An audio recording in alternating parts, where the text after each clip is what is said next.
Friends, તમારું સ્વાગત છે મારી ચેનલ કુક વિથ બેલામાં. આજે આપણે બનાવીશું સાબુદાણાના એકદમ ક્રિસ્પી એવા વડા, જેને બનાવવા ખૂબ જ ઇઝી છે. તો ચલો બનાવીએ. સૌથી પહેલાં આપણે અહીંયા 1.5 કપ જેટલા સાબુદાણા લઈશું. હવે આપણે સાબુદાણાને એકદમ સરસ રીતે વોશ કરી લેવાના છે, લગભગ 2 વાર. તો આપણે સાબુદાણાને સરસ રીતે વોશ કરી લીધા છે. હવે આપણે સાબુદાણાને પલાળી દેશું. તો આપણે સાબુદાણા ડૂબે એટલું જ પાણી એડ કરવાનું છે, આપણે વધુ પાણીનો ઉપયોગ નથી કરવાનો. અને ઘણીવાર એવું થતું હોય છે કે સાબુદાણા વડા જ્યારે આપણે તળીએ ત્યારે સાબુદાણા છૂટા પડી જતા હોય છે. તો એનું એ કારણ છે કે સાબુદાણા ઓવર પલળી ગયા હોય એટલે એવું થતું હોય છે. એટલે આપણે એ વાતનું ખાસ ધ્યાન રાખવાનું છે કે પાણી આપણે આટલું જ લેવાનું છે, વધુ પાણીનો ઉપયોગ નથી કરવાનો પલાળવામાં. અને હવે આપણે ઢાંકણ ઢાંકીને સાબુદાણાને 5 થી 6 કલાક સુધી પલાળી લઈશું. મિનિમમ આપણે સાબુદાણાને 5 કલાક તો પલળવા માટે રાખી જ દેવાના છે. વડા બનાવતા પહેલાં આપણે સિંગદાણાને શેકી લેવાના છે. તો મેં અહીંયા 1 કપ જેટલા સિંગદાણા લીધા છે અને આપણે પહેલાં એને શેકી લઈશું. તો તમે જોઈ શકો છો સિંગદાણા એકદમ સરસ રીતે શેકાઈ ગયા છે. એની ઉપર આવી રીતે વ્હાઈટ સ્પોટ થવા માંડ્યું છે અને આવી રીતે તમે એક સિંગદાણું હાથમાં લ્યો અને આવી રીતે ફોતરા નીકળવા માંડે તો એ સમજવું કે સિંગદાણા એકદમ સરસ રીતે શેકાઈ ગયા છે. તો આ સમયે આપણે ગેસની ફ્લેમ બંધ કરી દઈશું અને એના ફોતરા નીકાળી લેવાના છે ઠંડા થઈ જાય પછી. તમે જોઈ શકો છો સિંગદાણાને મેં એકદમ સરસ રીતે એના ફોતરા કાઢી લીધા છે. હવે આપણે એને ક્રશ કરી લેવાના છે. આપણે માંડવીનો ભૂકો કરી લઈએ. તો આપણે એને થોડા અધકચરા રાખવાના છે, એનો સાવ ભૂકો નથી કરી નાખવાનો. તો તમે જોઈ શકો છો માંડવીનો મેં સરસ અધકચરો એવો ભૂકો કરી લીધો છે. તો 5 થી 6 કલાક થઈ ગઈ છે અને તમે જોઈ શકો છો એકદમ સરસ એવા આપણા જે સાબુદાણા છે એ પલળી ગયા છે અને એમાં સહેજ પણ પાણી રહ્યું નથી અને એકદમ સરસ છૂટા છૂટા છે આપણા સાબુદાણા. અને આવી રીતે આપણે સાબુદાણાને લઈએ અને આમ પ્રેસ કરીએ તો એકદમ સરસ મેશ થઈ જાય છે સાબુદાણા. એનો મતલબ છે કે આપણા સાબુદાણા એકદમ સરસ રીતે પલળી ગયા છે. અને જો બાય ચાન્સ તમારા સાબુદાણામાં થોડું પાણી રહી ગયું હોય તો તમે સાબુદાણાને 5 થી 6 મિનિટ સુધી કોઈ પણ કાણાવાળા વાસણમાં રાખશો તો એક્સ્ટ્રા જે પાણી હશે એ નીકળી જશે. તો સૌથી પહેલાં આપણે આમાં 1 ટીસ્પૂન જેટલું જીરું એડ કરીશું. એની સાથે જ આપણે ફરાળી મીઠું આવે સેંધા નમક એ એડ કરીશું.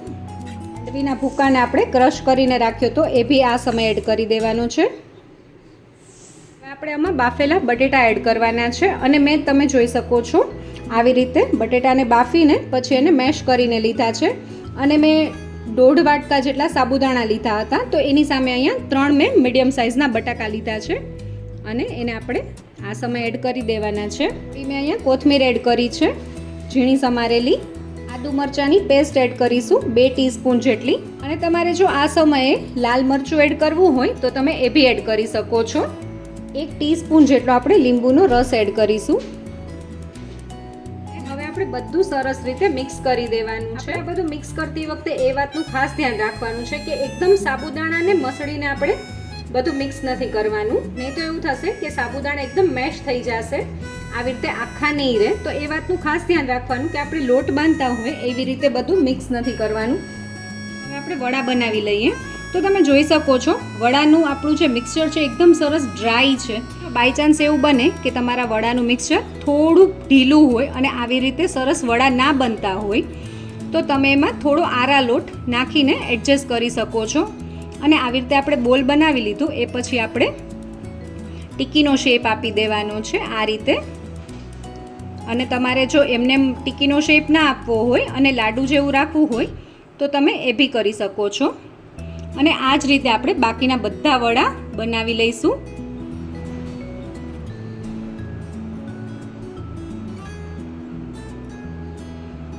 તમે જોઈ શકો છો સહેજ પણ મિશ્રણ મારા હાથમાં ચીપકતું જ નથી, એકદમ સરસ ડ્રાય છે. તો તમે જોઈ શકો છો તેલ અહીંયા સરસ રીતે ગરમ થઈ ગયું છે અને આપણા વડા બી રેડી છે. તો હવે આપણે વડાને તળી લઈએ. અને આપણે ગેસની ફ્લેમ મીડિયમ જ રાખવાની છે, હાઈ નથી રાખવાની. વડાને તેલમાં એડ કરીએ તો આપણે તરત જ વડાની સાઈડ નથી ચેન્જ કરવાની. તમે જો વડાને તરત જ પલટાવી દેશો તો વડા અંદરથી છૂટી જશે તેલમાં જ અને એનો એકદમ સરસ શેપ બી નહીં પકડે. તો આપણે 1 મિનિટ પછી જ આપણે વડાને પલટાવશું. વડા તળતી વખતે બાય ચાન્સ એવું બને કે વડા તેલમાં ખુલી જાય તો તમે વડાના મિક્સચરમાં થોડી તપકીર અથવા તો આરા લોટ 1 થી 2 ચમચી નાખીને એડજસ્ટ કરશો તો તમારા વડા તેલમાં ખુલશે નહીં. 1 થી 2 મિનિટ જેવો સમય થઈ ગયો છે અને હવે આપણે વડાની સાઈડ ચેન્જ કરી લઈએ. તો આપણે એકદમ હળવા હાથે વડાની સાઈડ ચેન્જ કરવાની છે, જેથી કરીને એ તેલમાં ખુલી ના જાય.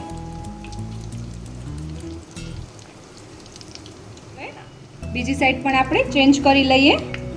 આ સાઈડ પણ તળાતા 2 મિનિટ જેવો સમય થયો છે અને હવે આપણે વડાને થોડા ગોલ્ડન બ્રાઉન થાય ત્યાં સુધી તળાવા દઈશું. તમે જોઈ શકો છો આપણા વડા એકદમ સરસ તળાઈ ગયા છે અને હવે આપણે એને તેલમાંથી કાઢી લઈએ. હવે આપણે વડાને પ્લેટમાં લઈ લઈએ. તમે જોઈ શકો છો સેજ પણ વડા ખુલ્યા નથી. તો હવે આપણે ચટણી બનાવી લેશું સાબુદાણાના વડા સાથે ખાવા માટે. તો મેં અહીંયા 2 ચમચી જેટલા સિંગદાણા લઈ લીધા છે. એની સાથે આદુનો નાનો ટુકડો અને 2 લીલા મરચાં લઈ લીધા છે. હવે પહેલાં આ બધું ક્રશ કરી લઈએ. તો હવે સિંગદાણા એકદમ સરસ રીતે ક્રશ થઈ ગયા છે. તો આ સમયે આપણે આમાં કોથમીર એડ કરીશું. 4 થી 5 લીમડાના પાન એડ કરીશું. સ્વાદ અનુસાર આપણે મીઠું એડ કરીશું. અડધી ચમચી જેટલો લીંબુનો રસ એડ કરીશું. 2 ચમચી જેટલું આપણે પાણી એડ કરવાનું છે અને હવે આપણે ક્રશ કરી લઈશું. તમે જોઈ શકો છો આપણી ચટણી બનીને રેડી થઈ ગઈ છે અને હવે આપણે ચટણી અને સાબુદાણાના વડાને સર્વ કરી લઈએ. તૈયાર છે આપણા સાબુદાણાના વડા.